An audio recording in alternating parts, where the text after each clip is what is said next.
দিলুজ রেসিপিতে আপনাদের সকলকে স্বাগত জানিয়ে আজকে রেসিপি শুরু করছি। আজকে আমি একটা নিরামিষ রেসিপি শেয়ার করব, যেটা খেতে হয় দুর্দান্ত। তো চলুন রেসিপিটা দেখে নিই। আমি আজকে নিরামিষ কুমড়োর ছক্কা রেসিপি শেয়ার করছি। তার জন্য এখানে আমি একটা কুমড়ো নিয়েছি, মিষ্টি কুমড়ো। কুমড়োটা কিন্তু আমি পুরোটা রান্না করব না, অর্ধেকটা কেটে নিয়ে রান্না করব। দেখুন আমি কুমড়োটা কিন্তু ডুমো ডুমো করে, একটু বড় সাইজের ডুমো ডুমো করে কেটে নিয়েছি। কেটে ধুয়ে ভালো করে জলটা ঝরিয়ে নিয়েছি।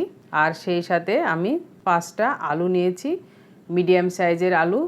আলুগুলোকে আমি 4 ভাগের করে কেটে নিয়েছি, মানে আলুগুলো ডুমো ডুমো করে একটু বড় সাইজের করে কেটে নিয়েছি।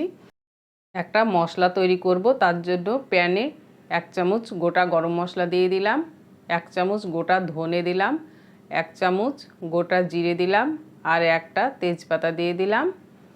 সব কিছুকে একসঙ্গে মিডিয়াম ফ্লেমে হালকা করে ভেজে নেব।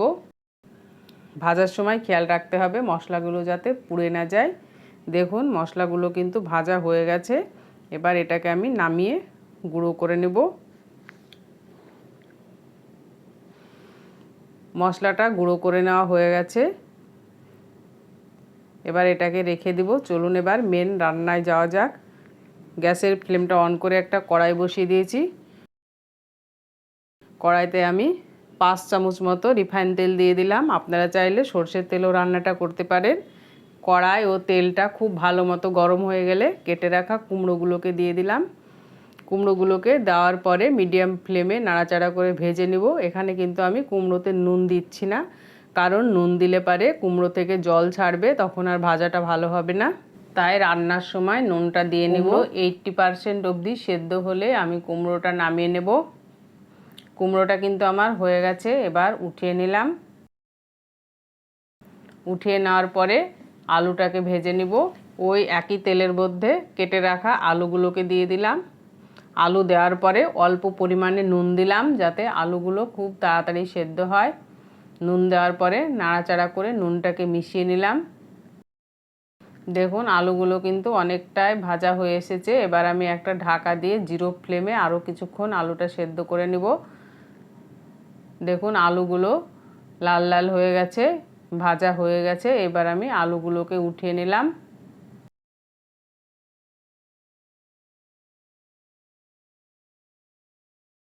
আলুগুলো উঠিয়ে নেওয়ার পরে কড়াইতে 1/2 চামচেরও কম পরিমাণে গোটা জিরে দিলাম, আর কালো জিরে দিয়ে দিলাম।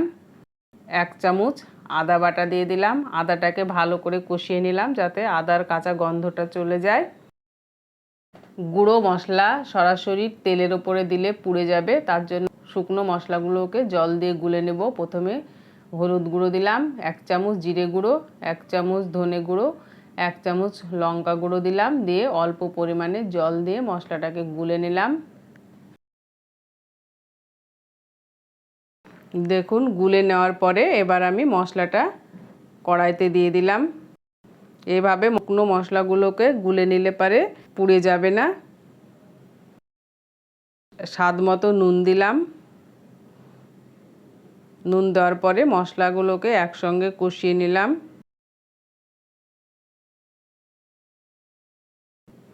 দেখুন মশলাটা দেখেই বোঝা যাচ্ছে কষানো হয়ে গেছে। এবার ভেজে রাখা আলু কুমড়োটা দিয়ে দিলাম। দিয়ে আলু কুমড়ো মশলার সাথে কিছুক্ষণ কষিয়ে নিলাম।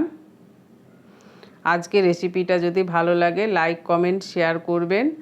আর আপনি যদি আমার চ্যানেলে নতুন হয়ে থাকেন তো অবশ্যই চ্যানেলটিকে সাবস্ক্রাইব করে পাশে থাকা বেল আইকনটি প্রেস করে দিবেন।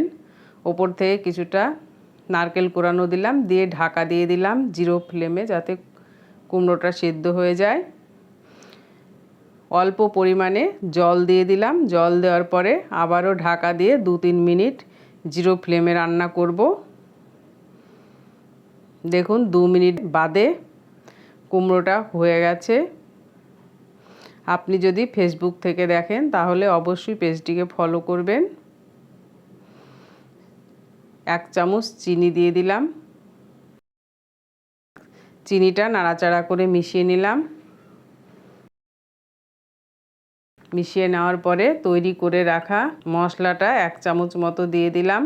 নাড়াচাড়া করে মিশিয়ে নিলাম। এই ভাজা মশলাটা দেওয়ার জন্য কুমড়োর টেস্টটা হবে দারুণ। এই রকম কুমড়োর তরকারি রুটি, ভাত, পরোটার সঙ্গে খেতে দারুণ লাগে। এবার আমি পরিবেশনের জন্য উঠিয়ে নিলাম। আশা করছি রেসিপিটা আপনাদের ভালো লেগেছে, আর আপনারা অবশ্যই বাড়িতে বানাবেন, আর খেতে কেমন হয়েছিল কমেন্টে জানাবেন। ওপর থেকে কিছুটা নারকেল কোড়ানো ছড়িয়ে দিলাম। আজকে রেসিপিটা তাহলে এই পর্যন্তই। দেখা হবে পরে নতুন কোনো রেসিপিতে। ততদিনে সকলে ভালো থাকবেন।